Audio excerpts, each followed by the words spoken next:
Hello everyone, welcome to our channel. This is class number 5th of NCERT Geography. NCERT Geography में ये हमारा class number 5th है।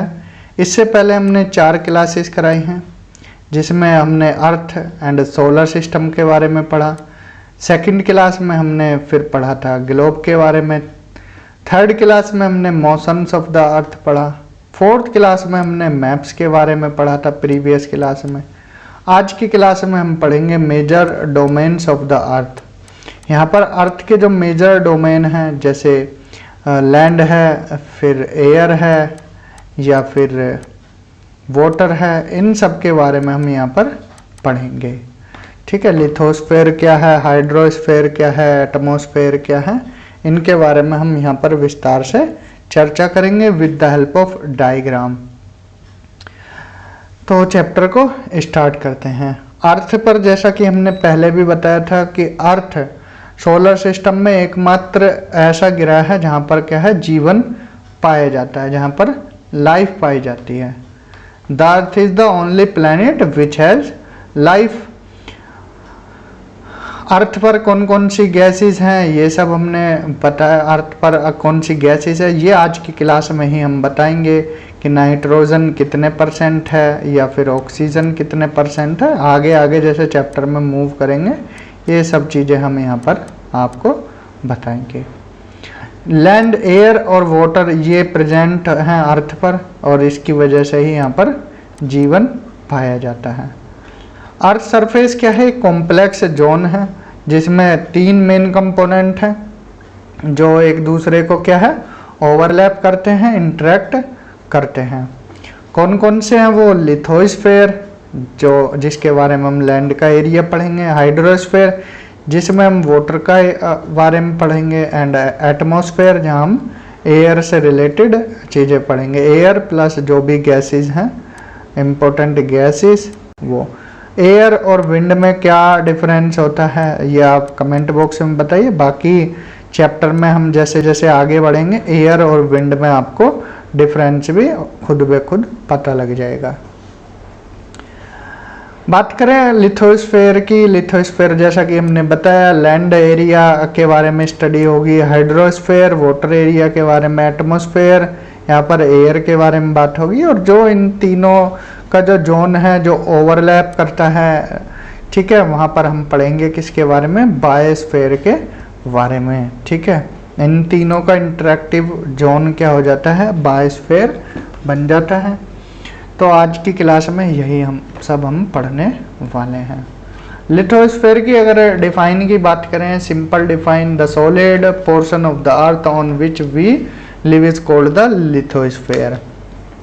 जैसे जैसे upper classes में बढ़ते जाते हैं तो डेफिनेशंस भी चेंज होती रहती हैं। ये डिफाइन 6th क्लास के हिसाब से यहाँ पर बताई गई है कि जो सॉलिड पोर्शन होता है अर्थ का, मान लीजिए अर्थ है, अर्थ का जो सरफेस है और सॉलिड पार्ट है वो क्या है, उसको लिथोस्फीयर बोला जाता है। ठीक है, एटमॉस्फेयर जो गैसियस लेयर है जो अर्थ सरफेस के चारों तरफ है वो अर्थ का क्या हो जाता है, एटमॉस्फेयर हो जाता है। Envelope of gases that surround the earth, ये क्या है, एटमॉस्फेयर है।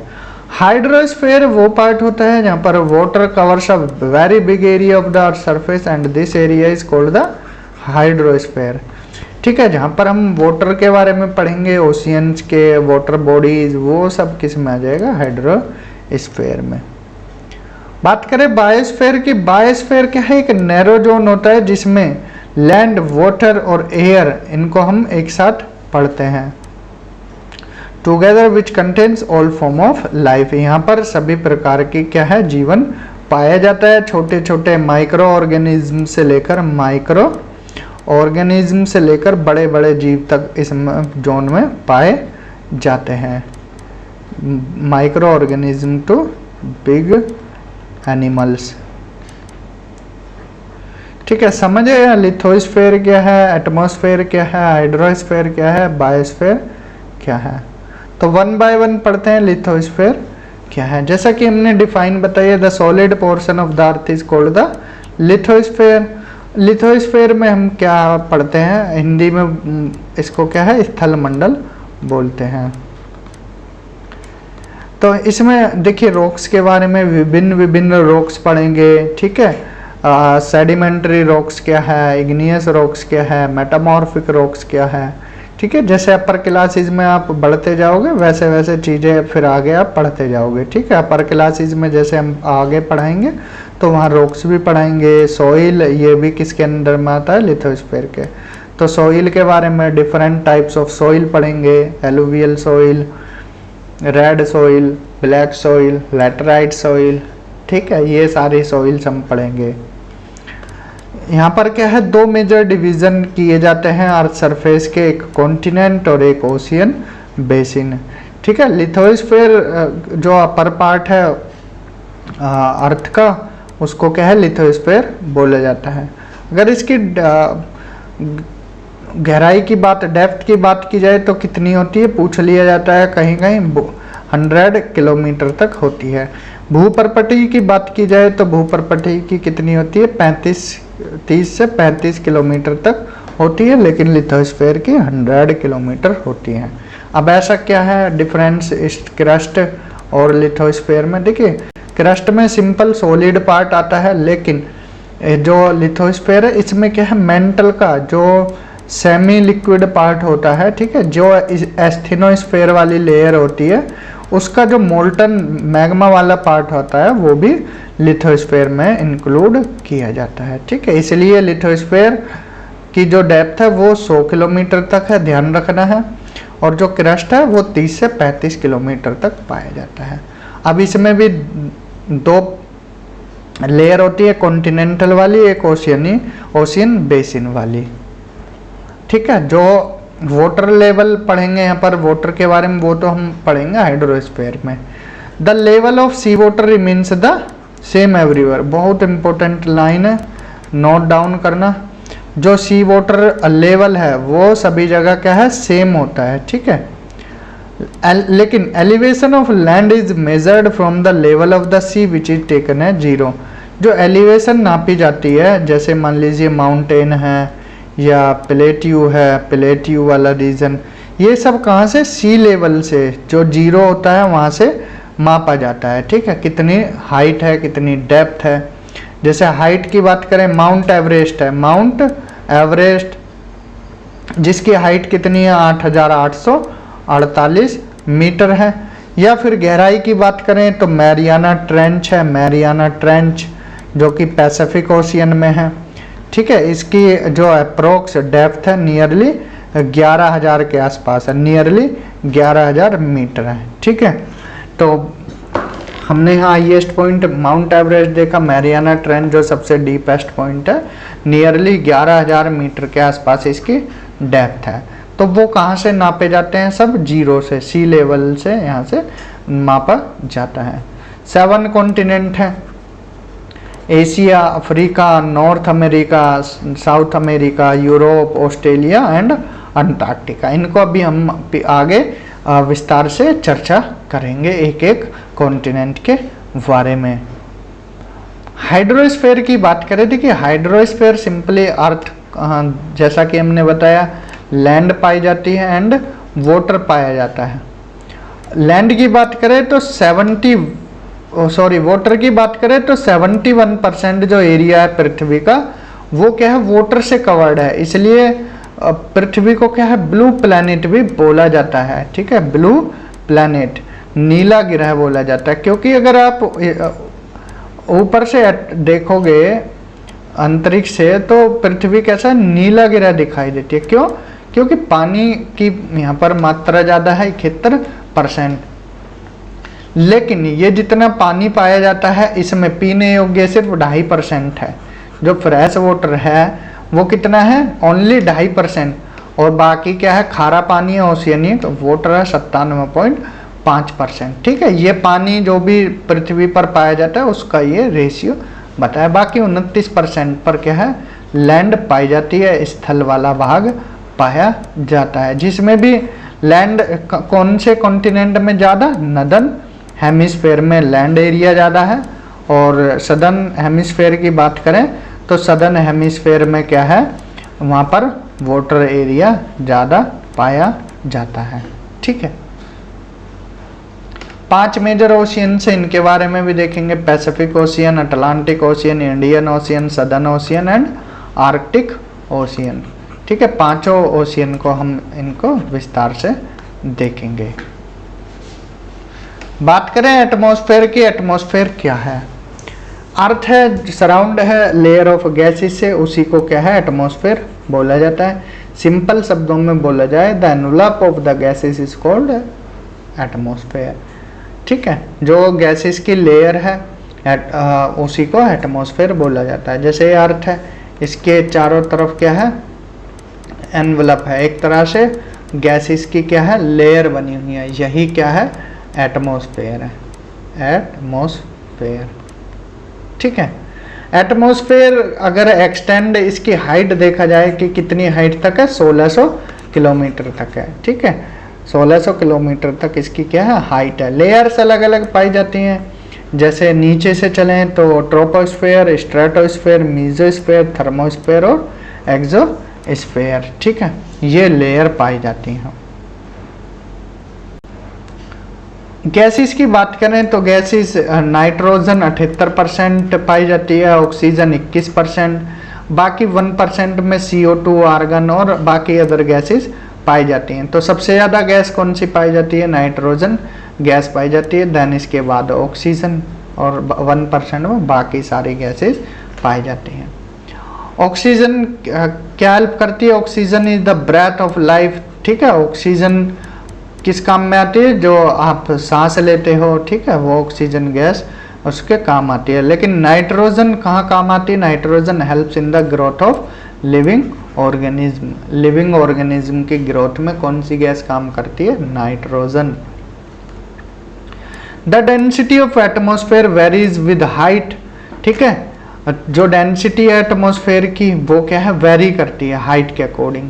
अब सीधी सी बात है, नीचे वाले एरिया में क्या है डेंसिटी ज़्यादा होगी, ऊपर वाले में कम होगी। ठीक है, it is maximum at sea level and decreases at we go up. ठीक है, सी लेवल के आसपास यहाँ पर क्या है ज़्यादा डेंसिटी होगी और जैसे ऊपर जाएंगे डेंसिटी कम हो जाएगी। सेम ऐसे ही टेम्परेचर, नीचे टेम्परेचर कम होगा, जैसे जैसे ऊपर जाएंगे टेम्परेचर डिक्रीज हो जाएगा। सेम प्रेशर भी, जैसे जैसे एटमॉस्फेयर प्रेशर 0 सी लेवल तक कम ज़्यादा होता है, ऊपर जाने पे कम हो जाता है। ठीक है, composition and structure of atmosphere. तो एटमॉस्फेयर जैसा कि हमने अभी बताया है एनवलप है गैसेस का, डस्ट पार्टिकल भी होते हैं, वाटर वेपर, पार्टिकुलेट मैटर। ठीक है, जो अर्थ को सराउंड करते हैं वही क्या है एटमॉस्फेयर है। Life on earth because of atmosphere. Earth पर लाइफ किसकी वजह से? एटमॉस्फेयर की वजह से। एटमॉस्फेयर क्या करती है? जो सनरेज आती हैं, सोलर रेडिएशन आती हैं, उनको क्या है फिल्टर करती हैं। जो हार्मफुल रेज हैं उनको एब्जॉर्ब कर लेती है, सूर्य यहाँ तक अर्थ की सरफेस तक नहीं आने देती। जो अल्ट्रावायलेट रेज हैं उनको भी फिल्टर कर देती हैं, और जो हार्मफुल रेडिएशंस हैं उनको भी। Prevent the earth surface from ultraviolet solar radiation waves. जैसा कि हमने बताया है एटमॉस्फेयर यही काम करता है। एटमॉस्फेयर अर्थ को ज़्यादा गर्म होने से भी रोकता है। ठीक है, जो सोलर रेडिएशन आती है उनको एब्जॉर्ब भी कर लेता है। Atmosphere attach to earth surface by the gravitational force. किसकी वजह से अटैच होता है एटमॉस्फेयर? ग्रेविटेशनल फोर्स की वजह से अटैच रहता है अर्थ से। ठीक है, कंपोजिशन में हमने बताया क्या क्या है, गैसेज, वो वाटर वेपर, पार्टिकुलेट मैटर। सबसे ज़्यादा गैस कौन सी है? नाइट्रोजन 78% बताइए, ऑक्सीजन 21%, बाकी अदर गैसेस क्या है 1% है। ठीक है, 1%। वाटर वेपर भी पाया जाता है, 0 से 5% जो वॉल्यूम होता है एटमॉस्फेयर का उसमें वाटर वेपर होती है। इक्वेटर के आसपास ज़्यादा परसेंटेज है, पोल के आसपास कम परसेंटेज होता है। पार्टिकुलेट मैटर्स में dust particle, salt particles, volcanic ash and smoke वगैरह होते हैं। लेयर देख लेते हैं एक बार, जो हमने लेयर बताई थी, नीचे से देखते हैं फिर ऊपर की तरफ चलते हैं। देखिए ये जैसे अर्थ सरफेस है, इक्वेटर है, पोल है। इक्वेटर पर इसकी हाइट ज़्यादा होती है 18 किलोमीटर एंड पोल पर कम होती है। ठीक है, एवरेज देखा जाए तो एवरेज हम 13-14 के आसपास मानते हैं, 13-14 किलोमीटर जो ट्रोपोस्फेयर होती है। ट्रोपोस्फेयर में माउंटेन, ओशियंस, प्लेट्यू ये सब आते हैं, क्लाउड भी पाए जाते हैं, ठीक है। और जो प्लेन उड़ते हैं वो सब किस में आते हैं, वो ट्रोपोस्फेयर में। देन इसके बाद ट्रोपोस्फेयर के बाद आती है ट्रोपोपोज, ठीक है, जहाँ ट्रोपोस्फेयर खत्म हो जाती है ऊपर फिर ट्रोपोपोज आती है। यहाँ से क्या है, ट्रोपोपोज के बाद फिर स्ट्रेटोस्फेयर शुरू हो जाती है। स्ट्रेटोस्फेयर में ही जो अपर लेवल के क्लाउड होते हैं वो पाए जाते हैं, हायर क्लाउड बोलते हैं जिनको, हायर क्लाउड्स, ठीक है, वो लोअर क्लाउड्स थे। एंड इसमें ओजोन लेयर पाई जाती है 25 से 35 किलोमीटर के बीच तक। एक बात और याद रखना, जो हम ट्रोपोस्फेयर बताया, जैसे जैसे आप ऊपर बढ़ोगे टेम्परेचर डिक्रीज होगा जैसे जैसे हाइट पे जाओगे, लेकिन स्ट्रेटोस्फेयर में टेम्परेचर या तो बढ़ता है या कांस्टेंट रहता है, ठीक है। उसके बाद फिर मीजोस्फेयर में रॉकेट, कॉमेट्स वगैरह देखने को मिल जाते हैं और यहाँ भी टेम्परेचर हाइट के साथ डिक्रीज होता है।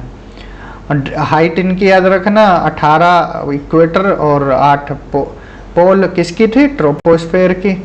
देन स्ट्रेटोस्फेयर 50 किलोमीटर तक है। देन मीजोस्फेयर की बात करें तो 80 किलोमीटर तक। एंड इसके बाद थर्मोस्फेयर 640 किलोमीटर तक। थर्मोस्फेयर में भी आयनोस्फेयर एक अलग लेयर है, ठीक है। यहाँ आयनोस्फेयर जिसमें आयन्स पाए जाते हैं, यहाँ टेम्परेचर इन आयन्स की वजह से ही बढ़ता है। देन इसके बाद एक्सोस्फेयर और बाकी स्पेस फिर स्टार्ट हो जाता है। तो ये था अर्थ के एटमॉस्फेयर के बारे में। तो लेयर याद रखना है, कभी कभी लेयर लगाने को आ जाती हैं क्रम में। गैसेस जो हमने बताई, नाइट्रोजन 78%, ऑक्सीजन 21%, बाकी अदर गैसेस 1% पाई जाती हैं। ऑक्सीजन किसके लिए इसेंशियल है, कंबसन ऑफ बर्निंग मैटर्स के लिए, ठीक है। बिन ऑक्सीजन नहीं होगी तो कोई चीज़ जल नहीं पाएगी। नाइट्रोजन किसका काम करती है, डाइल्यूटेंट का, और केमिकली इनएक्टिव होती है। इसीलिए आपने चिप्स वगैरह में देखा होगा कौन सी गैस भरी जाती है, नाइट्रोजन गैस भरी जाती है। अगर पैकेट खुला तो फिर वो चीज़ें खराब होने के चांसेस होते हैं क्योंकि वो O2 के संपर्क में आ जाती है, ठीक है। तो इसलिए उनके चांसेस क्या है, खराब होने के ज़्यादा होते हैं। अगर पैकेट बंद है, नाइट्रोजन गैस होती है तो वो खराब नहीं होगी क्योंकि नाइट्रोजन इनएक्टिव होती है। CO2 एक ग्रीन हाउस गैस है, ये टेम्परेचर को इंक्रीज करती है लोअर एटमॉस्फेयर में, ठीक है। CO2 की मात्रा ज़्यादा होगी तो टेम्परेचर ज़्यादा होगा, ठीक है। CO2 ज़्यादा तो टेम्परेचर ज़्यादा। ओजोन गैस क्या करती है, जो अल्ट्रावायलेट रेज हैं उनको एब्जॉर्ब करती है, उनको रोक देती है from the sun and prevent the earth from becoming too hot, ठीक है। अगर ये रेडिएशन नहीं रोक पाती तो अर्थ क्या है, एक आग का गोला ही होती है, टेम्परेचर बहुत ज़्यादा होता है, ठीक है। अगर सीधे सूर्य की किरणें आती तो एटमॉस्फेयर इनको एब्जॉर्ब कर लेता है। वाटर वेपर जैसा कि हमने बताया 0 से 5% वॉल्यूम पाया जाता है और वेपर टेम्परेचर पर डिपेंड होती हैं। It decreases from the equator poleward, equator पर ज़्यादा होती है 5%, पोल पर कम हो जाती है, ठीक है। डायग्राम भी बनाया, इक्वेटर पर 5% वाटर वेपर, पोल पर 0.1% होती है, ठीक है। कंटेंट जो वाटर वेपर का डिक्रीज हो जाता है जैसे जैसे ऊपर बढ़ते हैं। Moisture content in the atmosphere create several form of precipitation और कंडेंसेशन इन्हीं वाटर वेपर्स की वजह से होता है, ठीक है। हाइग्रोस्कोपिक न्यूक्लियाई बनाती हैं, इनकी वजह से फिर वर्षा होती है। वेपर इज ऑलमोस्ट, वेपर क्या है, पानी, ये ट्रांसपेरेंट होती हैं और जो इनकमिंग सोलर रेडिएशन है वो आ जाती हैं, ठीक है, इन वेपर से होकर। But vapour is less transparent for outgoing short wave terrestrial radiation. जो सनरेज आती हैं इनसे पार हो जाती हैं, लेकिन जब वापस लौटती हैं तो पार नहीं हो पाती क्योंकि जब आती हैं तो वेवलेंथ ज़्यादा होती है और जब जाती हैं तो वेवलेंथ कम होती है, इसलिए यहाँ ट्रांसपेरेंट नहीं हो पाती, ठीक है। पार्टिकुलेट मैटर में डस्ट पार्टिकल, सोल्ट पार्टिकल, ये सब आते हैं। डस्ट पार्टिकल, सोल्ट, पोलन, ठीक है, वोल्केनिक ऐश, ये सब देखने को मिलते हैं। ये किस काम में आते हैं? These particles help in scattering of solar radiation, ठीक है, जो सनरेज आती हैं उनको स्कैटर करने के काम में आती हैं, जिसकी वजह से क्या है, कलर अलग अलग देखने को मिलता है, ठीक है। Colour of red, orange sunrise sunset के टाइम, या फिर स्काई का कलर ब्लू क्यों होता है, ठीक है, स्कैटरिंग होती है। और जब हम आपको स्पेक्ट्रम पढ़ाएंगे, जब कार्टोग्राफी पढ़ाएंगे तो वहाँ पर आप ये डिटेल में पढ़ सकते हैं। यहाँ पर हम सिर्फ क्लासेस के हिसाब से बता रहे हैं, ठीक है। सूर्य स्काई का कलर क्या है, ब्लू क्यों होता है? क्योंकि देखिए विबग्योर होता है ना, विबग्योर, तो ये विजिबल चीज़ें होती हैं, तो इसमें जो वेवलेंथ सबसे कम होती है वो वी की होती है, ठीक है, VIB। तो ये क्या है, जो ट्रू कलर होते हैं वो 3 ही होते हैं, BGR, ब्लू, ग्रीन और रेड। तो इनकी वेवलेंथ ज़्यादा है, तो यहाँ पर क्या है, सॉरी, वेवलेंथ कम है और पार्टिकल्स हैं तो जल्दी ये टूट जाती हैं, स्कैटर हो जाती हैं, इसलिए स्काई का कलर क्या है, ब्लू होता है, ठीक है। कौन सी स्कैटरिंग होती है? रैलिग स्कैटरिंग होती है, रैलिग स्कैटरिंग। ये कुछ एक्स्ट्रा इन्फॉर्मेशन आपको इसलिए बताई जा रही है कि आप चीज़ों को पकड़ पाएँ, ठीक है। सॉल्ट पार्टिकल्स किसका काम करते हैं? हाइग्रोस्कोपिक न्यूक्लियाई, ठीक है। जो बादल बनते हैं, बादल क्लाउड्स, वो तभी बनते हैं, बारिश तभी हो पाती है, ठीक है, इस हाइग्रोस्कोपिक न्यूक्लियाई की वजह से, क्योंकि ये पानी को यहाँ पर रोक लेते हैं। जब पानी ज़्यादा हो जाता है तो वो किसकी रूप में, वर्षा के रूप में या फिर ओलों की रूप में ये नीचे की तरफ आ जाता है, ठीक है। इसलिए रेनफॉल नहीं लिखा, इसलिए क्या है, कंडेंसेशन और प्रेसिपिटेशन लिखा है, क्योंकि प्रेसिपिटेशन में सब कुछ आ जाता है, रेनफॉल, हेल स्टॉर्म, सब कुछ आ जाता है, ठीक है, ओले पड़ना, ये सब इसी में प्रेसिपिटेशन में आता है। तो इसलिए ज्योग्राफिकल टर्म्स को भी आप याद रखना, ठीक है। ये एटमॉस्फेयर बताया हमने, सारी चीज़ें हैं। ये ट्रोपोस्फेयर के बारे में कुछ और इन्फॉर्मेशन पढ़ सकते हो। थिएटर ऑफ एटमॉस्फेयर भी बोला जाता है ट्रोपोस्फेयर को। आप स्क्रीनशॉट ले सकते हो यहाँ से अगर आपको ये नोट्स पढ़ने हैं तो। नॉर्मल लैप्स रेट क्या होता है? जब टेम्परेचर ऊपर जाने पर डिक्रीज होता है, किस रेट से? 6.5 डिग्री सेल्सियस एट पर किलोमीटर, ठीक है, उसको क्या है, नॉर्मल लैप्स रेट बोलते हैं। ये एक्स्ट्रा इन्फॉर्मेशन है, अगर 6th क्लास के स्टूडेंट कोई वीडियो देख रहा है तो इनको स्किप कर देना, क्योंकि ये आपके लेवल से काफ़ी हाई हो जाएंगी। अगर कोई कॉम्पिटिटिव एग्जाम वाला देख रहा है तो इनका स्क्रीनशॉट लेकर पढ़ सकते हैं, ठीक है। स्ट्रेटोस्फेयर में बादल पाए जाते हैं, जेट्स पाए जाते हैं, ठीक है, मदर ऑफ पर्ल क्लाउड इस रीजन को बोला जाता है। तो इनका आप स्क्रीनशॉट ले सकते हो वीडियो को पॉज कर कर।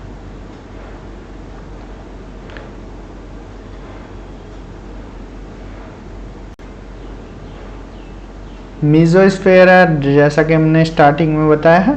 आप इन नोट्स का क्या है, स्क्रीनशॉट ले लीजिए, आपके काम में आएगा।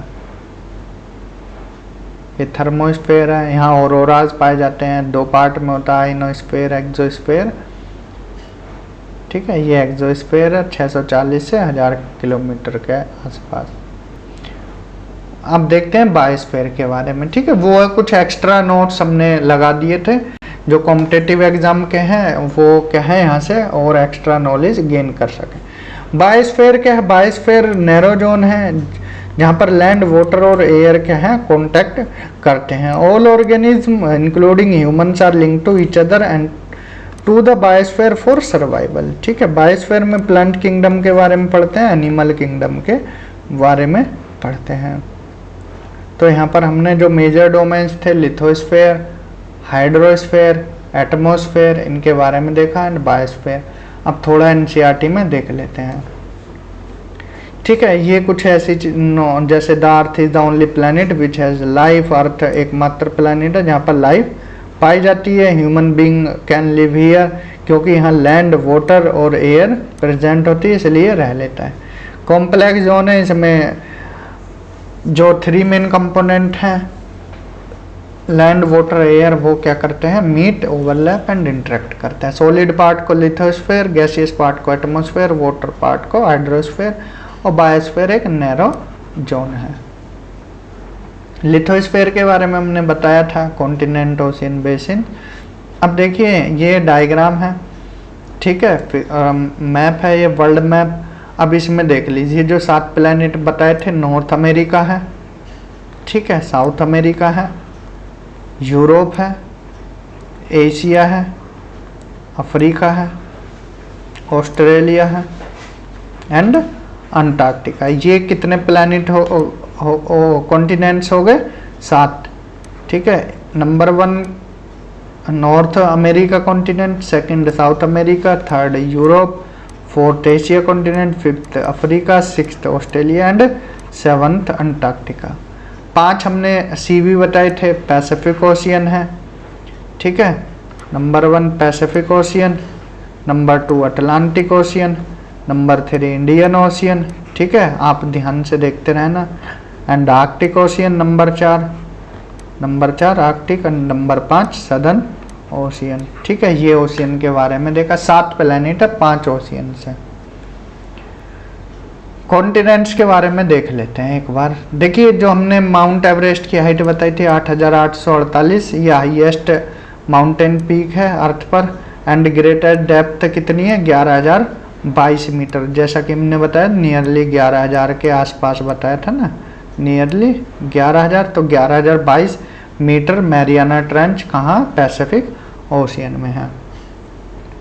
अब कॉन्टिनेंट्स देखते हैं, 7 major continents, Asia, Africa, Europe, North America, South America, Australia, Antarctica, ठीक है। हमने ये कहा आपको मैप पर भी दिखाया है।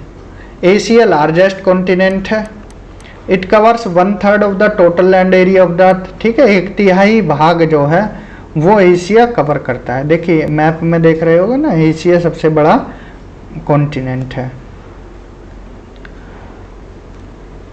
The continent lies in the eastern hemisphere, the Tropic of Cancer passes through this continent, ठीक है। कौन से हेमिस्फेयर में है एशिया, एक तो नदर्न हेमिस्फेयर में, अगर 0 डिग्री से ऊपर देखें नदर्न हेमिस्फेयर, और ईस्ट वेस्ट में देखें तो ईस्टर्न हेमिस्फेयर में, ठीक है, ईस्टर्न हेमिस्फेयर में। यहाँ से देखें तो नॉर्थ ईस्ट हेमिस्फेयर में ये एशिया है, ठीक है।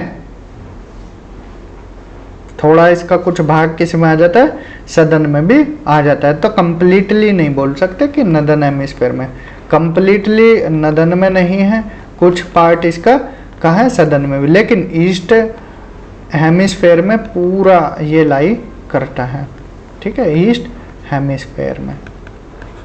तो क्वेश्चन किस हिसाब से पूछा जाए वो ध्यान से आपको पढ़ के आंसर देना है। इसके बाद ट्रॉपिक ऑफ कैंसर इस कॉन्टिनेंट से पास होती है, डायग्राम में जैसा कि शो हो रहा है, ये ट्रॉपिक ऑफ कैंसर है, इंडिया से भी पास होके जाती है, ठीक है, 8 राज्यों से। कौन से 8 राज्य हैं कमेंट बॉक्स में बताइए, चैनल पर हमने पढ़ाया हुआ है, शॉर्ट्स भी बनाए हुए हैं, ठीक है। यहाँ से ये क्या है, ट्रॉपिक ऑफ कैंसर पास होती है। इसके बाद Asia separated from Europe by Ural Mountains on the west, ठीक है। कंबाइंड जो लैंड मास है यूरोप और एशिया का, उसको यूरोएशिया बोलते हैं। अब ध्यान से देखना मैप में, इसको इरेज कर देते हैं क्योंकि चीज़ें फिर मिक्स हो जाएंगी। अब ध्यान से देखना, यूरोप और एशिया को, ठीक है, अलग कौन करता है, दिखाई दे रहा है मैप में, कौन अलग कर रहा है, यूराल माउंटेन। कौन सा माउंटेन, यूराल माउंटेन। देखिए मैप में देखिए ध्यान से, ये कौन सा है, यूराल माउंटेन है ये। और कंप्लीट लैंड मास एशिया और यूरोप को क्या बोलते हैं, यूरेशिया बोला जाता है। क्या बोला जाता है, यूरेशिया, यूरेशिया, ठीक है। यूरेशिया क्या है, Europe plus Asia equal to Eurasia. समझ आया एशिया, हमने यहाँ एशिया के बारे में। यूरोप के बारे में देखें तो यूरोप क्या है, छोटा है एरिया में, किससे, एशिया से। कॉन्टिनेंट एशिया के वेस्ट में है, आर्कटिक सर्कल पास करती है यहाँ से, 3 साइड वाटर बॉडीज से घिरा हुआ है। मैप देखिए और सारी इंफॉर्मेशन यहाँ आपको मिल जाएगी। ठीक है। ऊपर क्या है इसके, आर्कटिक ओशियन है, यहाँ आर्कटिक ओशियन से घिरा हुआ है। अटलांटिक ओशियन है, यहाँ पर अटलांटिक ओशियन से घिरा हुआ है। यहाँ मेडिटेरेनियन सी है, इससे घिरा हुआ है। तो तीन तरफ लैंड से, उससे वाटर बॉडी से घिरा हुआ है और एक तरफ लैंड से घिरा हुआ है। तो ध्यान रखना, अटलांटिक, आर्कटिक और मेडिटेरेनियन सी। ठीक है, समझ आया। अब देखते हैं नेक्स्ट, अफ्रीका कॉन्टिनेंट। अफ्रीका क्या सेकंड लार्जेस्ट कॉन्टिनेंट है एशिया के बाद।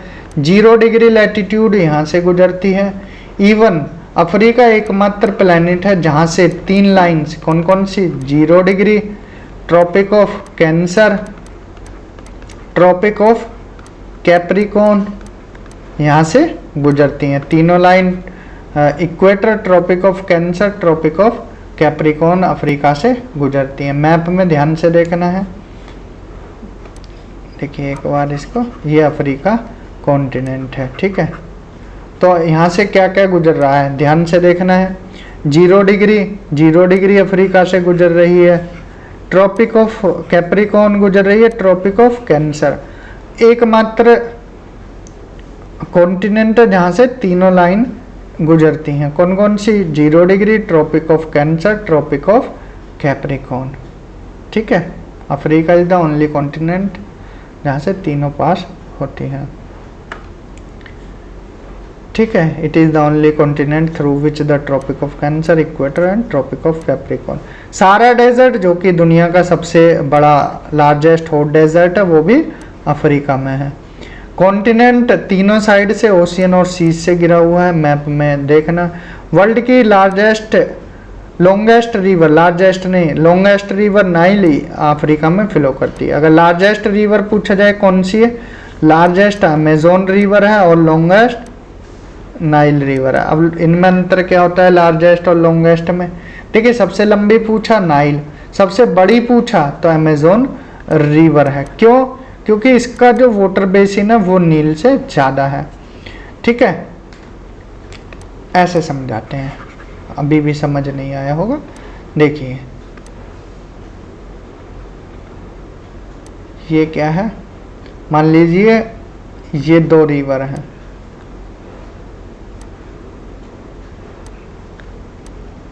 ठीक है,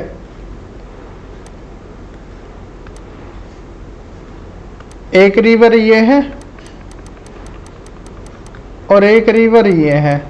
अब मैं आपसे पूछूं कि लंबी दोनों में कौन सी है, तो आप बोलोगे सर लंबी तो ये ए वाली है, मान लीजिए ये ए है और ये बी है। आपसे पूछा ए लंबी है या बी लंबी है, आप बोलोगे फट से ए लंबी है। अब आपसे पूछोगे पानी किस में ज़्यादा है, तो आप बोलोगे बी में ज़्यादा है। तो नाइल रिवर क्या है, लंबी है, नील नदी क्या है, लंबी है, लेकिन चौड़ी या बड़ी पूछा जाए तो कौन सी है, बड़ी अमेजोन रिवर है। ठीक है, इसमें पानी की मात्रा ज़्यादा होती है। समझ आया लंबी और बड़ी में अंतर, तो लंबी रिवर नाइल और बड़ी अमेजोन रिवर। ठीक है, नेक्स्ट कॉन्टिनेंट है नॉर्थ अमेरिका। ये 3rd लार्जेस्ट कॉन्टिनेंट है एरिया में। ये जुड़ा है किससे, सदर्न अमेरिका से। एक वेरी नैरो स्ट्रिप है लैंड की जिसको इस्थमस बोला जाता है, इस्थमस ऑफ पनामा। इस्थमस वो भाग होता है जो क्या है, एक नैरो पार्ट होता है जो क्या है 2 लैंड मास को जोड़ता है। और 2 लैंड मास को जो वाटर बॉडीज अलग करती है उसको क्या बोला जाता है, उसको बोला जाता है स्ट्रेट। ठीक है, उसको क्या बोला जाता है, स्ट्रेट बोला जाता है। तो मैप अब ये ध्यान से आपने देखा, हम किसके बारे में पढ़ रहे हैं, नॉर्थ अमेरिका के बारे में।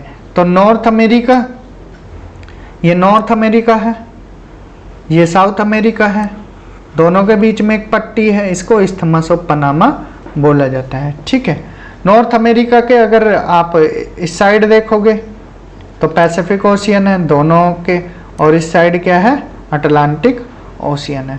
ठीक है, नॉर्थ अमेरिका के एक तरफ क्या है और एक तरफ क्या है, आर्कटिक ओशियन भी ऊपर की तरफ। ठीक है, इसके नीचे सदर्न ओशियन है, किसके, सदर्न अमेरिका के। समझ आया। North America 3rd largest planet है, लिंक है साउथ अमेरिका से इस्थमस ऑफ पनामा से। ये कॉन्टिनेंट कंप्लीटली लाई करता है नदर्न एंड वेस्ट हेमिस्फेयर में, और 3 तरफ ओशियन से घिरा हुआ है। कौन कौन से? ऊपर आर्कटिक, एक तरफ पैसिफिक, एक तरफ अटलांटिक।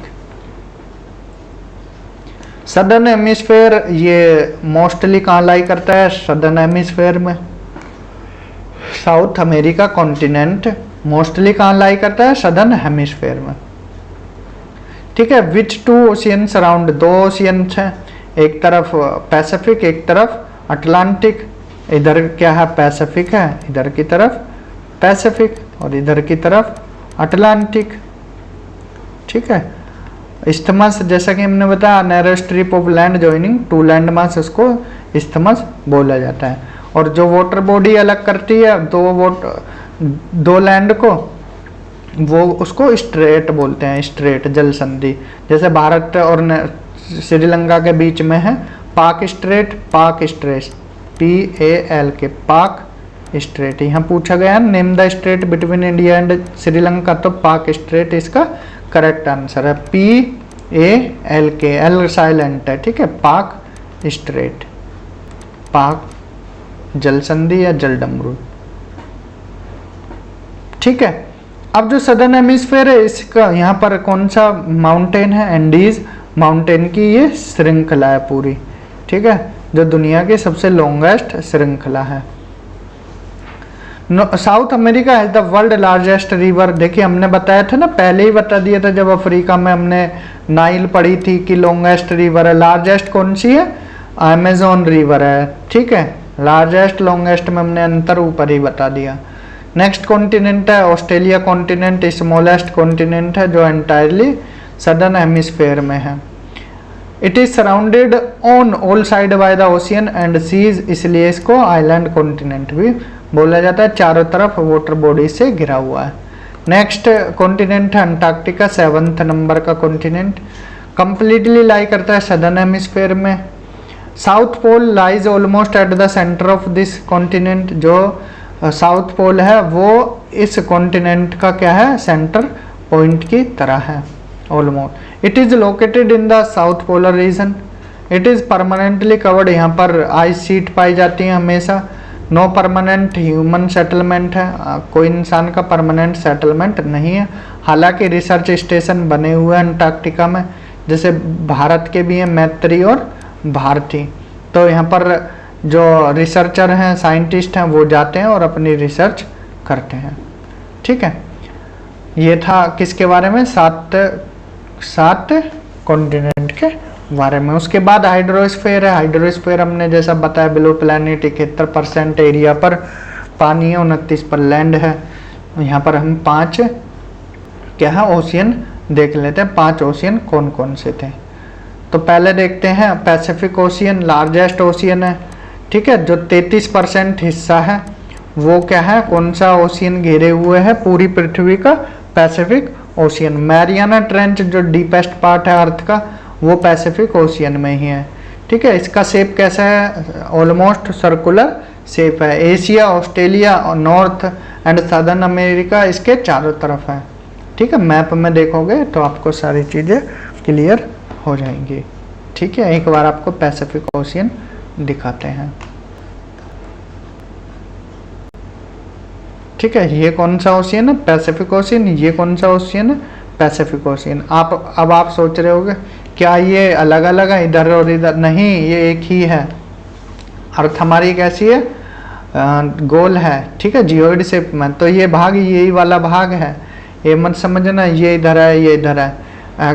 कि किसी स्टूडेंट से जैसे हमने पूछा था कि अगर आप क्या है नॉर्थ अमेरिका में हो, ठीक है, नॉर्थ अमेरिका में हो, और आपसे पूछा कि आप नॉर्थ अमेरिका में भी यहाँ पर, मान लीजिए नॉर्थ अमेरिका में भी अलास्का वाले पार्ट में हो, ठीक है, अलास्का वाले पार्ट में हो। अब किसी स्टूडेंट से पूछा कि आपको यूरोप जाना है, यूरोप में मान लीजिए जैसे जर्मनी जाना है, ठीक है, जर्मनी जाना है, और या फिर जापान जाना है, ठीक है, यहाँ पर जापान जाना है। तो पूछा कि कहाँ पहले जाओगे, तो वो बोलने लगा यूरोप पहले जाएंगे, यहाँ से यूरोप, और जापान तो बहुत दूर हो जाएगा। ठीक ठीक है, लेकिन वो गलत था। गलत कैसे? यहाँ से इसकी दूरी पास पड़ेगी, क्योंकि ये क्या है, इसको आप मिला लीजिए, ठीक है, ये पार्ट क्या है, मिला हुआ है इधर से ही, तो यहाँ से यहाँ पास हो जाएगा।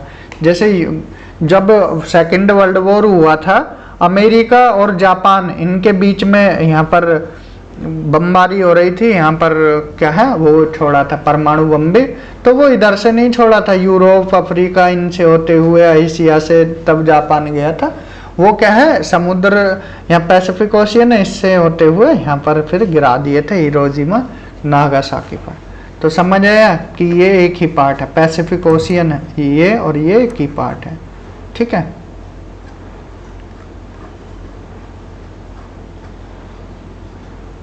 नेक्स्ट है अटलांटिक ओशियन, ये एस शेप में है, अगर आप ध्यान से देखोगे तो इसके एक तरफ क्या नॉर्थ और सदर्न अमेरिका है, और एक तरफ अफ्रीका और यूरोप है। ईस्ट साइड में क्या है, अफ्रीका यूरोप है, और वेस्ट साइड में नॉर्थ और सदर्न अमेरिकाज हैं।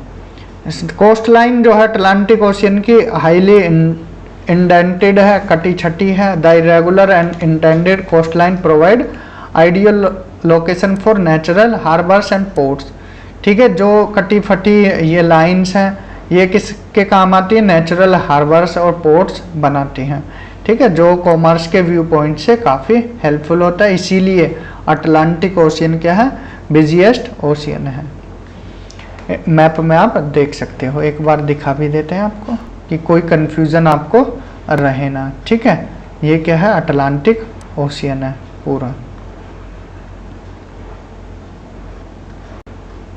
अब आगे देख लेते हैं। नेक्स्ट ओशियन है इंडियन ओशियन। ये एकमात्र ओशियन है जो किसी कंट्री के नाम पर है, इंडिया के नाम पर। इसका शेप कैसा है, ऑलमोस्ट ट्रायंगुलर है। इन द नॉर्थ में ये क्या है, एशिया है, इसके वेस्ट में अफ्रीका है, ईस्ट में ऑस्ट्रेलिया है, ठीक है। सदर्न हेमिस्फेयर ये कहाँ है, अंटार्कटिका के ऊपर है, और extend northward to 60 degree south latitude तक है, ठीक है। देन आर्कटिक है, ये क्या है, आर्कटिक सर्कल में है और सराउंड करता है नॉर्थ पोल को। It is connected with the Pacific Ocean by narrow stretch of shallow water known as Bering Strait से जुड़ा हुआ है। आर्कटिक ओशियन और पैसिफिक ओशियन को कौन सी स्ट्रेट जोड़ती है, Bering Strait. It is bound by northern coast of northern America and Eurasia.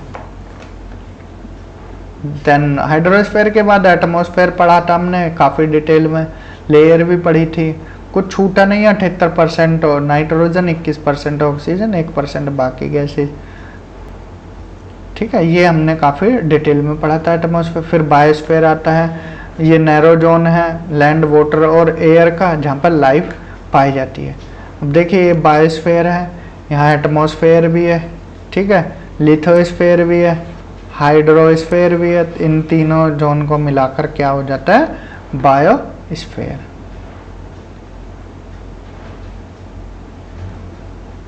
ठीक है।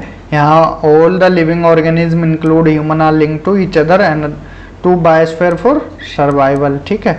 The organism in the biosphere दो पार्ट में बताया था, जैसा कि दो पार्ट में डिवाइडेड है, plant kingdom and animal kingdom, plant kingdom and animal kingdom, और एक दूसरे से इंटरेक्ट रहते हैं। क्वेश्चन आंसर देख लेते हैं। What are the 4 major domains of the earth, लिख दोगे, lithosphere, hydrosphere, atmosphere, biosphere.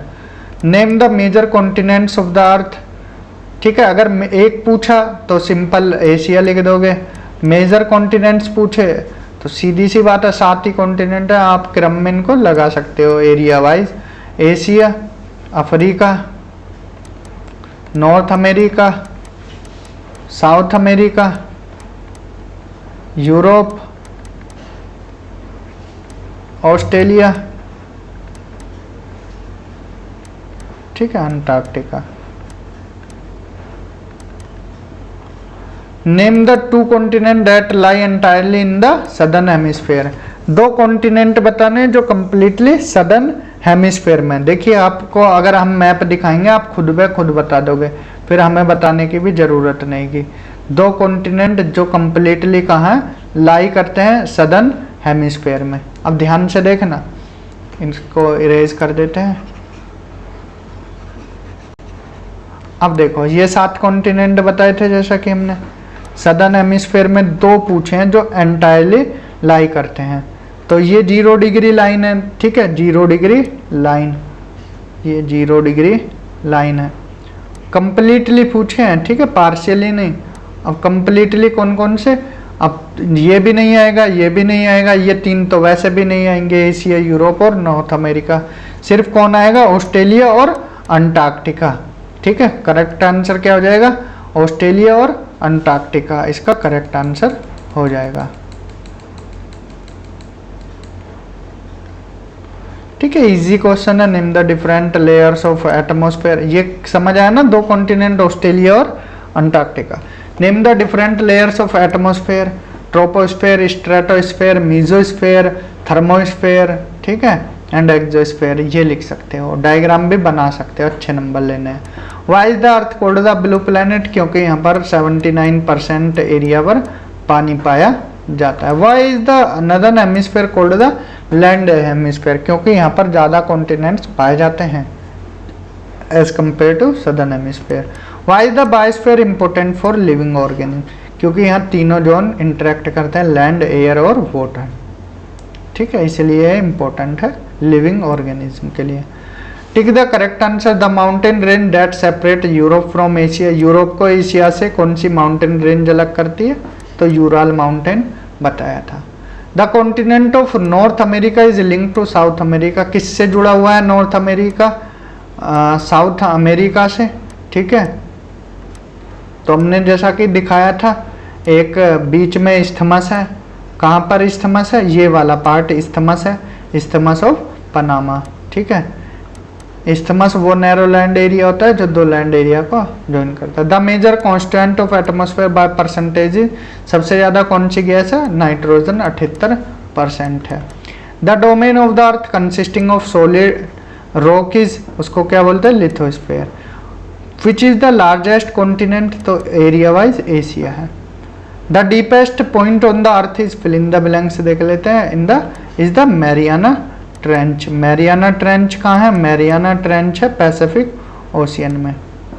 The dash ocean is named after a country, तो इंडिया के नाम पर है, Indian Ocean. The dash is a narrow contact zone of land, water and air that support life, तो उसको बोलते हैं biosphere. The continent of Europe and Asia together are called Eurasia, Eurasia. The highest mountain peak on the earth is, कौन सी, mount Everest. Height भी लिख सकते हैं ब्रैकेट में, 8848 मीटर, ठीक है। तो ये था chapter 5 major domains of the earth के बारे में। यहाँ पर हमने क्या क्या पढ़ा, हमने पढ़ा यहाँ पर लिथोस्फेयर, हाइड्रोस्फेयर, एटमॉस्फेयर और बायोस्फेयर के बारे में। तो इस चैप्टर में इतना ही, मिलते हैं अगले चैप्टर में। इंडिया से रिलेटेड चैप्टर रहेगा नेक्स्ट चैप्टर, तो उसमें मिलते हैं। इस वीडियो में इतना ही। Thank you, have a good day.